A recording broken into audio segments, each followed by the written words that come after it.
पर सर अभी तो हम इस साल की जब शुरुआत हुई तो आईटी से ही निपट रहे थे, आईटी में ही सबसे इतना भयंकर फॉल देखने को मिला था, अब पूरी मार्केट में है। मतलब जो लोगों का डर था ना वो बिल्कुल साफ समझ में आ गया कि पहले तो जैसे आईटी वाले बोल रहे थे हाय बेचारे हम मर गए हम मर गए, आईटी में नीचे जा रहे हैं नीचे जा रहे हैं, बाकी मार्केट खुश रही थी चलो हम तो संभले हुए हैं, हमारे पास तो आईटी नहीं है। अब तो चाहे कैपिटल गुड ले लो, चाहे रियल्टी ले लो, चाहे ऑटो ले लो, चाहे ये तेल गैस ले लो, सभी नीचे चले गए। तो हम इसको प्रॉपर मार्केट करेक्शन क्यों नहीं बोल रहे, हम क्यों बोल रहे हैं कि बार बार बाइंग ऑन डिप एक सही रणनीति है? पैसे तो किसी का बन ही नहीं रहा इस वाली मार्केट में, जब जब लो तब तब नुकसान हो रहा है।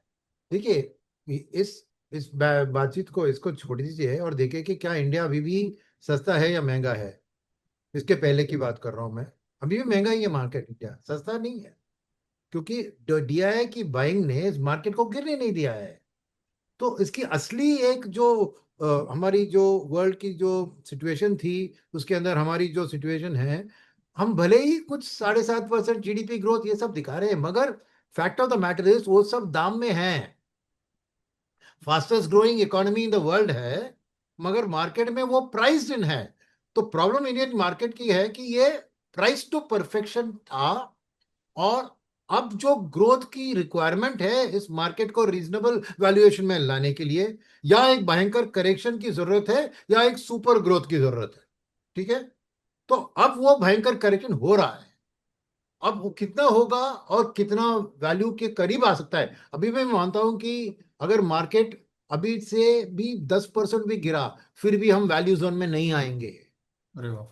अरे सोचो ना, 30-31% पी रेशियो पे मिड कैप चल रही है भैया। राइट, 10% मार्केट गिरा तो क्या होगा, 31 का 3 कटा दीजिए, अभी भी 28 के करीब होगा ना। तो मेरा यही कहना है कि इंडिया का एक ही सॉल्यूशन है, ग्रोथ, ईपीएस ग्रोथ। ये जीडीपी ग्रोथ नहीं, ईपीएस ग्रोथ दिखनी चाहिए। और अभी की जो अर्निंग सीजन है ठीक ठाक थी अर्निंग्स की ग्रोथ, मगर वो काफी नहीं है। और ग्रोथ की वापसी ही इंडिया को बचा सकती है। और अगर ये जियोपॉलिटिक्स के कारण इंडिया का ग्रोथ में इंपैक्ट आ रहा है तो ये चलेगी। तो आप कह रहे हैं इसको क्यों ना हम मार्केट करेक्शन के, क्यों इसको पैनिक में बाइंग अपॉर्चुनिटी, मैं कह रहा हूं क्योंकि अल्टीमेटली डीएस के पास पैसा है, कुछ ना कुछ तो खरीदेंगे। कितने दिन वो चुप बैठेंगे? आज डीएस की आंकड़े क्या होगी? आज वो सेल नहीं होंगे, बायर्स होंगे, क्योंकि वो हर स्टॉक हर सेक्टर को ट्रैक करते होंगे। जहां पे उनको लगता है कि बहुत ज्यादा करेक्शन है वो ज्यादा बाइंग करेंगे, क्योंकि डीएस को भी पैसा डिप्लॉय करना है। हम्म। राइट। तो वो बायस रहेंगे, बट उसके कारण मार्केट बढ़ेगा नहीं, बिकॉज वो गिरने के बाद खरीदते हैं। यानी वो लिमिट ऑर्डर देंगे कि ये स्टॉक का इस दाम पे गिरा तब बाई करो। तो वो भी गिरावट को ही एक्सेंचुएट कर रहे हैं। तो डीआई की बाइंग आके आगे आपको, मैं शाम के आंकड़े आएंगे तो देखेंगे डीआई का नेट बायस है, फिर सोचिए अरे मार्केट इतना क्यों गिरा। अरे सामने बात है कि उन्होंने डाला ऑर्डर कि ये स्टॉक 100 पे चल रहा है, मेरे को 60 में मिलेगा तो मैं खरीदूंगा। तो 60 पे आ जाइए तो खरीदेगा, बट 100 से 60 की तो करेक्शन दिखेगी ना आज। हम्म। सर तो ये जो पुराने जो भी युद्ध हुए, खैर ये फोकस में तो यही है बार बार इसराइल और हमास और इसराइल ईरान ऐसे वाले युद्ध ही हैं, लेकिन उससे पहले रूस यूक्रेन भी हुआ था फरवरी 2022 में।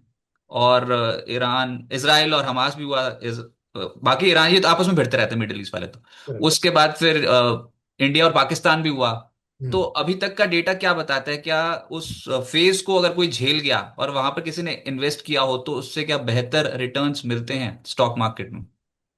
बिल्कुल।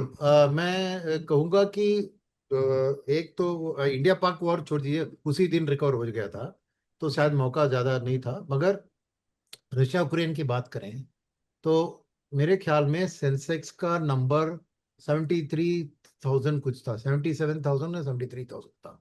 और 2,700 पॉइंट उस दिन का गिरावट था। उसके बाद 4,000 पॉइंट का टोटल गिरावट था। तो आई थिंक 77 टू 73 हुआ। तो अगर उसने खरीदा होगा 73, तो आज के सेंसेक्स में उसको रिटर्न तो बना ही होगा ना। राइट। तो जरूर वो रशियन यूक्रेन तो एक्सट्रीम सिचुएशन था। राइट, क्योंकि वो बहुत लंबी चली, तेल का दाम $140 तक पहुंच गया था। वो तो बात अलग थी। राइट।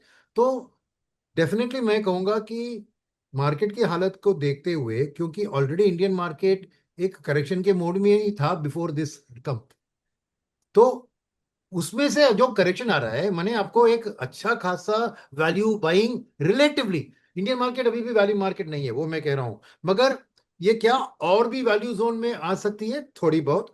मगर बहुत ज्यादा नहीं होगी, बिकॉज डीआईए का पास पैसा है हाथ में खरीदने के लिए। तो मेरा मानना है कि ये खरीदने का मौका है। मगर जैसे मैं कह रहा था, कब रिकवरी होगी ये अनिश्चितता है, होगी। तो इसलिए शॉर्ट टर्म जो ट्रेडर स्पेकुलेटर है उनके लिए बहुत हानिकारक हो सकता है, क्योंकि आज के दिन में उनको एक कॉल लेना पड़ता है कि मैं इतना गिरेगा तो इतना मैं पुट करूंगा, कॉल करूंगा। वो रिस्की है। मगर एज ए निवेशक आप बना रहे हैं, और आपकी तो आउटलुक है 3 से 5 साल के लिए, तो जो ऑलरेडी हमने खरीद चुका है उसको एवरेज ही कर रहे हैं ना आज। तो आपका तो ऑलरेडी एक्सपोजर एक लेवल पे है उस स्टॉक और सेक्टर में। अब वही स्टॉक आपको 10% नीचे मिल रहा है, तो या फिर आपको जाके उसको कंप्लीटली बेचना चाहिए, जो मैं नहीं चलो दूंगा। नहीं, पर वो फंड मैनेजर तो कर लेता है, रिटेल से नहीं होता सर ये सच्ची में। वो तो अपना पैसा खुद लगाते हैं ना जब बाजार में, ऐसे हाँ। हाथ कांप रहे होते हैं। और म्यूचुअल फंड वाले को दे दिया तो दे दिया, कोई बात नहीं, वो लगा लेंगे। तो ये फिर भरोसा तो फिर म्यूचुअल फंड वाले पे ही करो ना फिर, फंड मैनेजर पे। खुद लगाएंगे तो डर लगेगा कि आज है मेरा स्टॉक गिरा हुआ, एलएनटी गिरा हुआ 6% नीचे। हालत तो बहुत खराब होती है रिटेल ट्रेडर की गिरते बाजार में। नहीं नहीं, मैं मानता हूँ जो बात, अब बिल्कुल सहमत हूँ आपके पास। बट क्या है कि म्यूचुअल फंड की एनएवी भी करेक्ट होगी, ये मत सोचिए कि म्यूचुअल फंड दे दिया तो एनएवी करेक्ट नहीं होगी, जरूर होगी। तो मगर जैसे कह रहे हैं ना, फंड मैनेजर के पास एक क्या बोलते हैं, थोड़ी बहुत नॉलेज ज्यादा होती है रिटेल से ज्यादा। और वो स्टडी भी कर सकता है कि क्यों ये गिरावट हुई इस सेक्टर में, इस स्टॉक में आपने। तो उसके हिसाब से जरूर मैं कहूंगा कि ऐसी हालत में म्यूचुअल फंड एक बेटर ऑप्शन है compare to direct stocks, undoubtedly उसके लिए मेरे पास डाउट नहीं है। तो जरूर वो ना ही डाइवर्सिफिकेशन में जो एक्सपर्टीज की जो बेनिफिट होती है, वो जरूर मैं आपको सजेस्ट करूंगा एज अ बेटर ऑप्शन। और खास करके इस टाइम में आपको गोल्ड और सिल्वर को भूलना नहीं चाहिए भैया। तो इसलिए वो भी अगर आप देखें, गोल्ड ईटीएफ सीट ईटीएफ तो ऑलरेडी बढ़ चुके हैं। सर क्यों, आपको ट्रम्प पे भरोसा नहीं?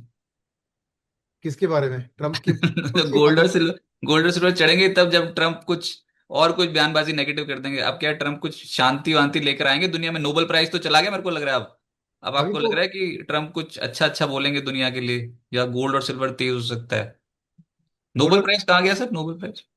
नोबेल प्राइज तो गया। अरे ये तो वॉर वॉर मॉन्गर है, कौन से पीस प्राइस मिलेगा उसको उसके। तो तो ये सोना चांदी भी और तेज होगा फिर इस हिसाब से, अगर ऐसी टेंशन फैलाते रहे दुनिया भर में तो। नहीं, नेचुरली ना, आपको देखिए, मेरे ख्याल में ना, ये गोल्ड और सिल्वर का रास्ता अभी लंबा चलेगा, मगर उतनी तेजी से बढ़त नहीं होगी जितने पिछले साल हुआ था, क्योंकि वो बहुत बड़ा टेक्टोनिक शिफ्ट हुआ था लास्ट ईयर। मगर जरूर मैं कहूंगा कि कोई भी एक इंटरनेशनल फंड मैनेजर या इंटरनेशनल इन्वेस्टर अपना पोर्टफोलियो एलोकेशन कर रहा है, तो इस हालत में वो जरूर गोल्ड और सिल्वर में एलोकेशन करेगा। तो मैं कहूंगा कि स्मेल द मनी, पैसा कहाँ जा रहा है। जरूर इंटरनेशनल निवेशक गोल्ड और सिल्वर में पैसा डाल रहे हैं, other than sovereign wealth fund और कंट्रीज के फंड। तो आपको भी उसी ट्रैक को फॉलो करना चाहिए, एक एलोकेशन उसमें रखना है।